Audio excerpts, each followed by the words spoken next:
happy All Saints Day, everyone. So,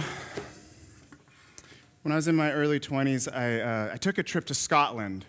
And in my imagination, there's something very, kind of magical, mystical about this place. And to kind of add to the dreaminess of the whole effect, I was jet-lagged, and just sleep-deprived coming off the plane. And my host family, they picked me up and they escorted me immediately to the church that I was going to be working with there. And they had spread out this huge picnic on this grassy hill right next to it, to welcome us. And the one thing that I just couldn't get over was that the whole thing was happening in a graveyard. So there it was. It was cups of iced tea that were sitting on the headstone of Grandpa Jack, and then there was plates of bangers and mash, that were sitting next to, Aunt Gwen's wilted flowers, and the whole time I was just thinking to myself, underneath our checkered blankets, there our beloved dead lay. So on the way home, our host family, the host mom said, so how'd you enjoy the picnic? And I was like, oh man, it was great. And I kind of had that awkward pause at the end. She was like, yeah? And I was like, well, it just kind of felt eerie. And she was like, oh, you Americans. You can't spit in Scotland without hitting the grave of a saint, So if you can't have a wee crack, which is this term for a laugh and a drink together, right? If you can't have a wee crack, in a graveyard, where could you have it? And traveling will do that for you, right? Traveling will shake up long-held assumptions about some really basic things, like our relationship to the dead, for instance, right? And, last week we celebrated, it was on Halloween. I wasn't here, but I heard it was amazing. I mean, you were in a chocolate bar costume, so it had to be amazing. But why we call it Halloween, the very name means the eve before All Hallows Day. The day before All Saints Day, which we celebrate today. And, in the United States, we celebrate Halloween as just kind of this time to get really scared and dress up like zombies and see how quickly we can spike our insulin.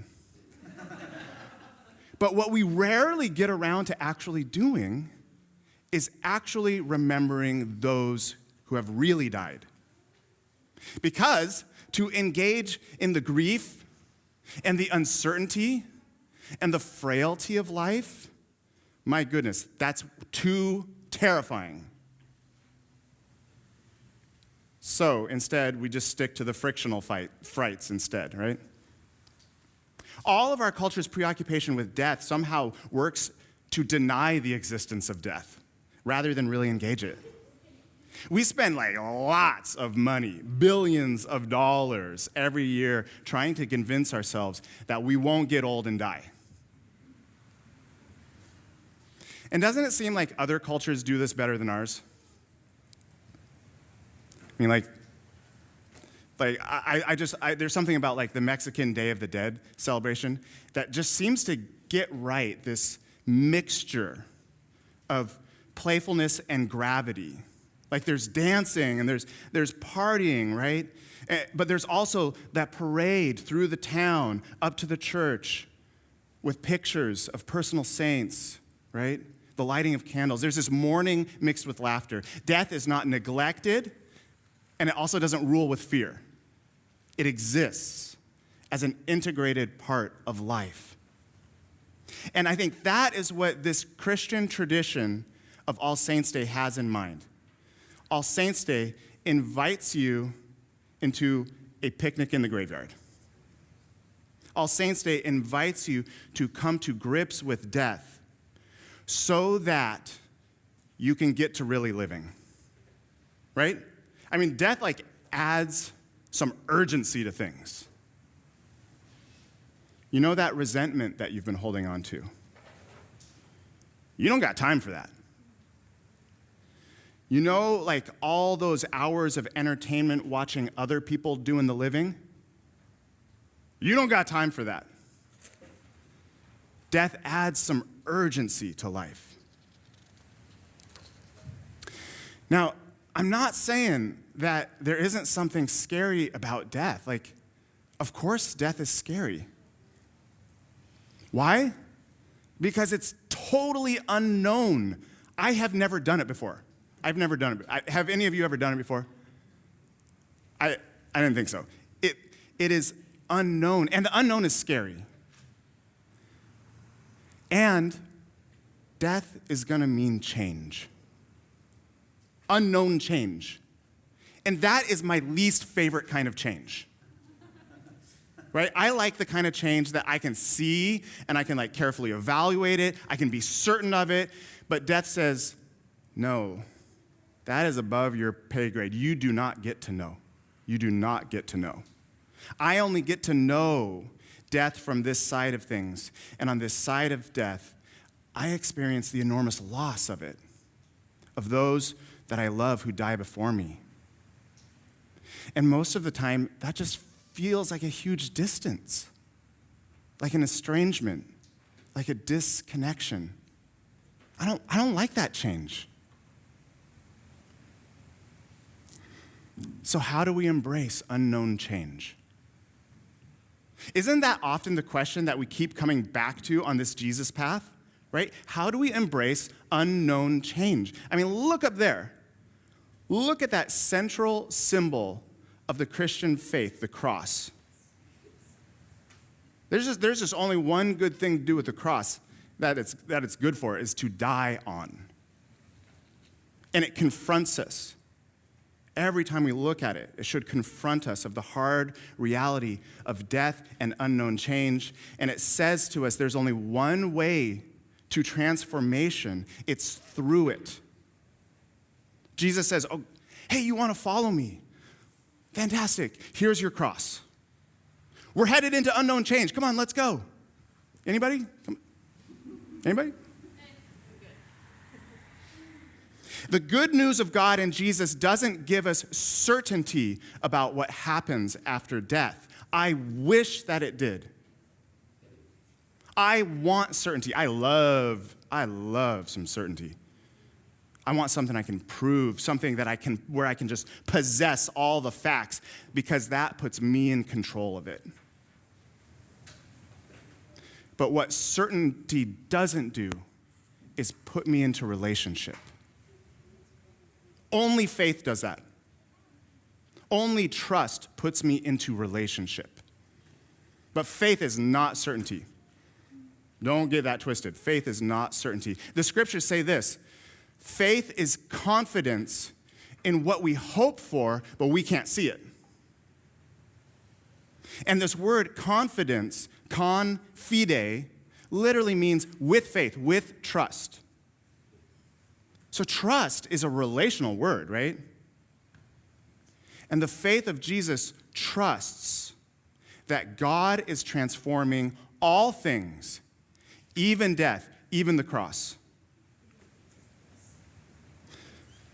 You guys with me so far? Okay. So that brings us to the Bible reading for today. It's Hebrews 11. This is an incredible chapter. And it speaks to this faith, this confidence in what we hope for but can't see.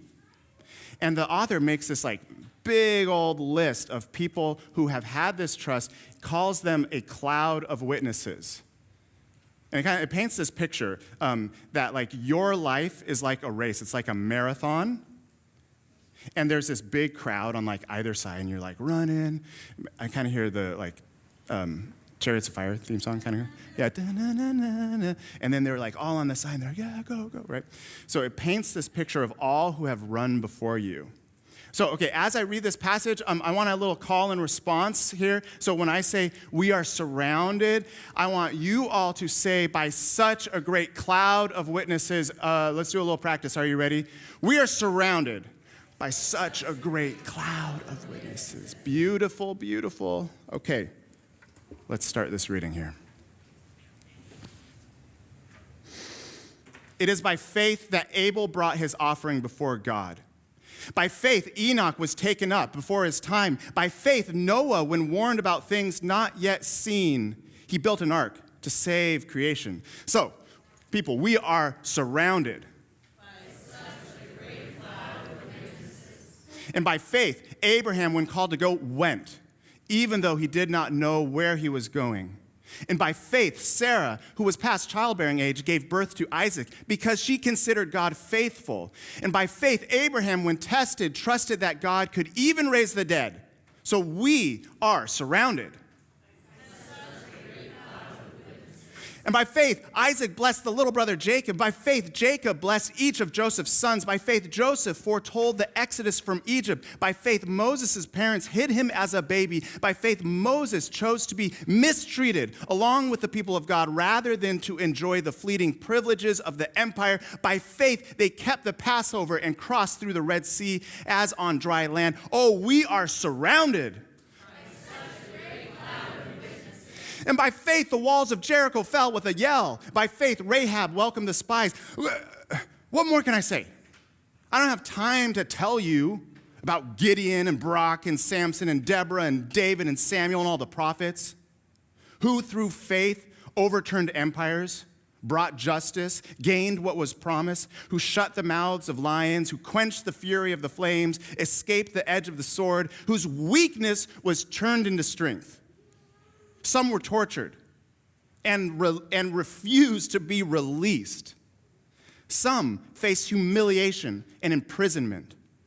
Some were mistreated, persecuted, and executed. And the world was not worthy of them. Now I could go on, but we would be here for a very long time, and we still haven't gotten to your saints to add to that list. So Hebrews says, therefore, hold it, keep it, Jim.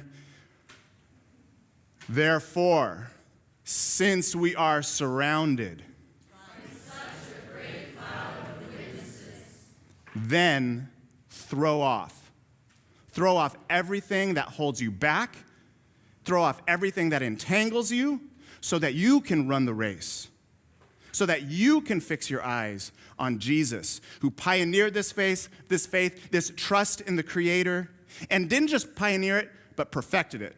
Someone say amen to that. Amen. Come on now. Now, in just a minute, we're going to sing a song called For All the Saints. I love this song. I tear up every time we sing this song. And during this song, you're going to be invited to add a name to this big list that we just heard. This cloud of witnesses who have run before us. But before we do, I just want to leave you with just one last image. This image has totally captured my imagination. I hope it does yours too. A little while back, I walked into St. Gregory of Nyssa's church in the Mission District of San Francisco, and just like my jaw just dropped. Because painted on every wall of this octagonal sanctuary were dancing saints. 3,000 square feet of iconography. And of course there were the saints that you'd expect. There was like St. Francis and Julian of Norwich. But there were also like less likely characters up there. Like John Coltrane, the jazz saxophonist whose horn cried a love supreme. And Cesar Chavez, the labor leader and nonviolent civil rights activist who helped organize Hispanic farm workers. 90 saints in all. And the way that they were painted, each one of them had a hand on the shoulder of the saint next to them. And then they had like one knee raised in the air in this kind of Jewish grapevine type of dance, On every side of me, dancing saints, circling around and around and around. And there, at the head of it all, was Jesus, the Lord of the dance.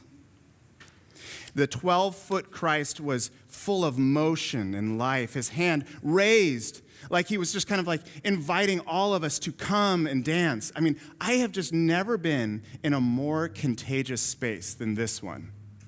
And by the time that we got to communion in the worship service, everyone was dancing around the communion table at the center. And so with one hand on a stranger in front of me, I kind of stumbled along in this little two-step dance, just around and around the communion table. And I looked up at the walls, all those beloved dead, looking down on us beloved living. All of us doing the same dance, all of us led by the same Lord of the dance. I gotta tell you, never before did I feel such community. Not just with like those complete strangers around me, but with the strange cloud of witnesses who were all mysteriously dancing around the table of Jesus. Because somehow in Jesus, we were all connected, the living and the dead. Somehow in Jesus, they are alive, all the gazillions of folks who remain nameless to history books. They too are alive in Jesus.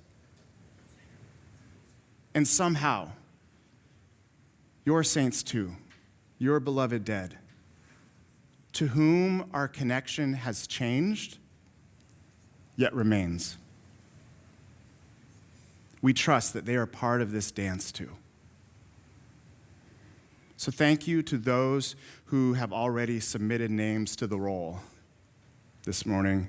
If you got a saint that you want to add, you can, in just a little bit, you can go to this table here to write a name on a slip of paper of an individual who has died in the last couple years here.